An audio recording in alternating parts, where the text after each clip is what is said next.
क्या मुख्य चुनाव आयुक्त ज्ञानेश कुमार इस पर कुछ सफाई देना चाहेंगे? क्यों विपक्ष के नेता 2 जुलाई की बैठक से निकलकर चिंतित, भौचक, स्तब्ध नजर आए? जमाने से यही विपक्ष के नेता आयोग जाते रहे हैं। क्यों उन्हें इस बार हैरानी हुई कि आधे पौने घंटे तक अंदर नहीं जा सके? क्यों विपक्षी दलों से कहा गया कि एक पार्टी से 2 ही प्रतिनिधि आ सकते हैं? यह भी कहा गया कि पार्टी के अध्यक्ष आएंगे। विपक्ष ने आयोग के ऊपर पक्षपात होने के आरोप लगाए हैं, बीजेपी के दबाव में काम करने के भी आरोप लगाए हैं, लेकिन ऐसा कभी नहीं कहा कि आयोग के भीतर उनके साथ बातचीत सौहार्दपूर्ण माहौल में नहीं हुई। इस मीटिंग को मैं सौहार्दपूर्ण कतई नहीं कह सकता।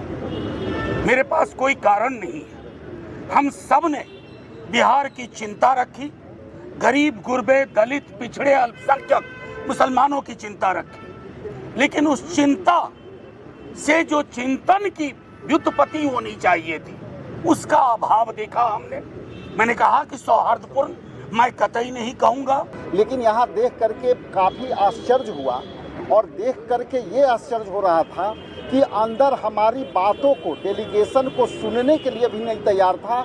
हम लोग आधा घंटा 45 मिनट डेलीगेशन अंदर जाने के लिए हम संघर्ष करते रहे। तो इसलिए उसी समय मुझे ये जो है महसूस हो रहा था कि शायद अंदर जाकर के हम बिहार के मतदाताओं के लिए जो बाबा साहेब भीमराव अंबेडकर जी के जो दिए हुए संविधान में अधिकार है, जो हर व्यक्ति को एक वोट देना है, उनके अधिकार छीने जाएंगे। तो विपक्ष के नेताओं को आधे घंटे तक क्यों रोका गया? क्यों सभी को बैठक में नहीं जाने दिया गया?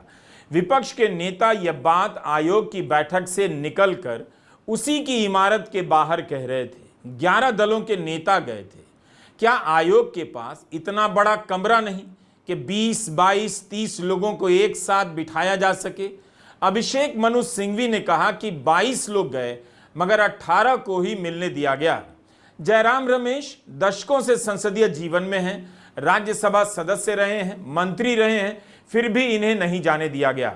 जयराम ने एक्स पर लिखा है कि आयोग ने पहले तो मिलने से इनकार किया, लेकिन जब दबाव में मिलने के लिए बुलाया तो मनमाने ढंग से प्रत्येक पार्टी से केवल 2 प्रतिनिधियों को ही अनुमति दी, जिससे हम में से कई लोग आयोग से मुलाकात नहीं कर सके।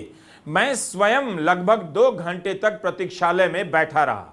सबसे महत्वपूर्ण बात यह है कि चुनाव आयोग राजनीतिक दलों से बातचीत के लिए मनमाने नियम नहीं बना सकता, जैसे कि प्रतिनिधियों की संख्या, उनके पद या यह तय करना कि कौन अधिकृत है कौन नहीं।